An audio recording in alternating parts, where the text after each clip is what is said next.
Hello, everybody. My name is Lilith Paul, and I did my presentation on analyzing mass media and popular culture.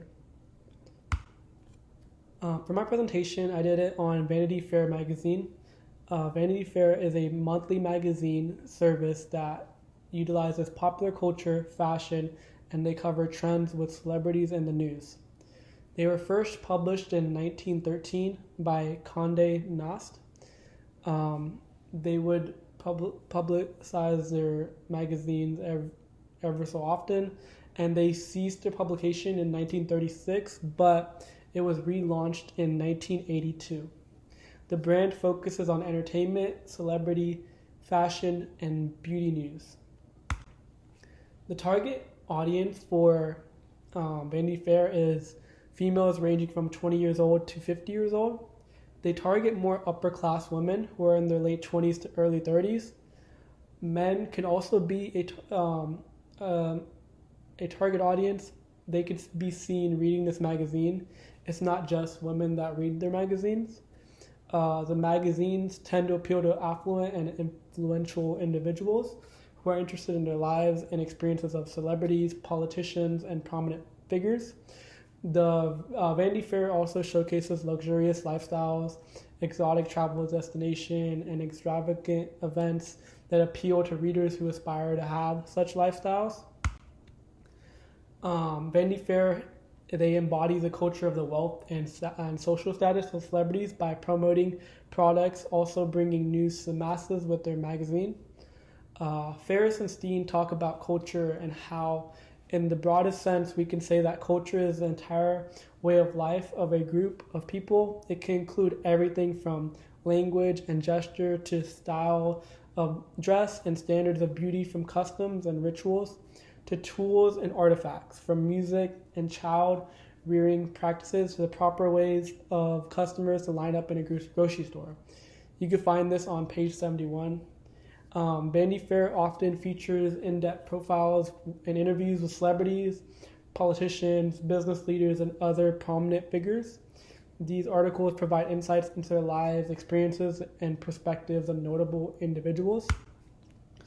For my first advertisement, I did it on Gatorade and Michael Jordan. So this advertisement, it shows Michael Jordan, who is a basketball player in the late 90s.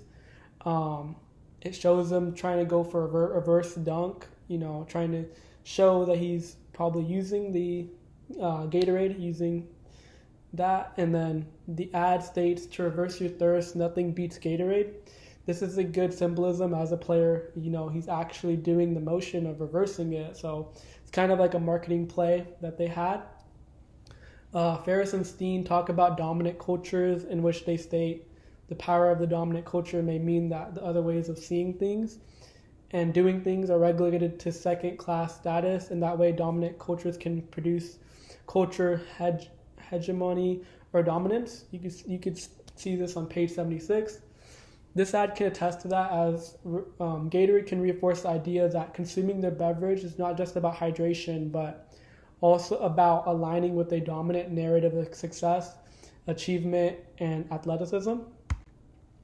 Continuing on this ad, the sociological concept is symbolic interactionism. In the Gatorade ad, Michael Jordan's image becomes a symbol of athleticism, success, and determination. Viewers interact with the symbol by associating Gatorade consumption with the attributes Jordan represents. The ad reinforces the idea that by drinking Gatorade, individuals can experience a connection to Jordan's qualities and the world of professional sports.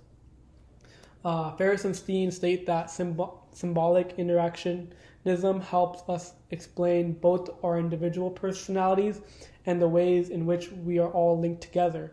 It allows us to understand the process by which social order and social change are constructed. For my second ad, I used the Tiffany ad. Tiffany is an expensive leisure brand that markets their new products with they're using a model to display their jewelry in their magazine. It targets women in their 30s, as this brand is an expensive leisure brand that many younger age women are able to afford. Their main target is women that have higher income. Tiffany is a brand that's built on status and being of upper class.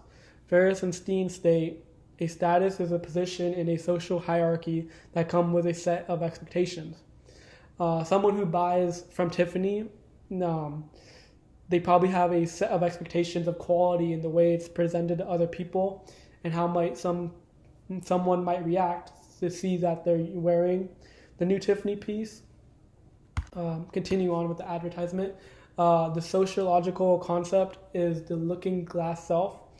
Ferris and Steen talks about the looking glass self and states the social looking glass, the way we see ourselves reflected back from others, together with the feelings we develop as a result of what we imagine they see in us, forms our concept of self. If an individual desires to be seen as affluent, refined, and stylish, they might be drawn to Tiffany jewelry because they believe wearing it will reflect these qualities to others. By wearing Tiffany jewelry, they are attempting to align their self-concept with the perception they believe will have of them. For my third ad, I used a Rolex watch ad. So in this ad, it shows a Rolex watch and a team of divers diving in which they say they have the watch on. Rolex watches are known to be a status symbol and a sign of great wealth. Ferris and Steen talk about upper class and state, an elite and largely self-sustaining group who possess most of the country's wealth is what most upper class people are. The sociological concept is socioeconomic status.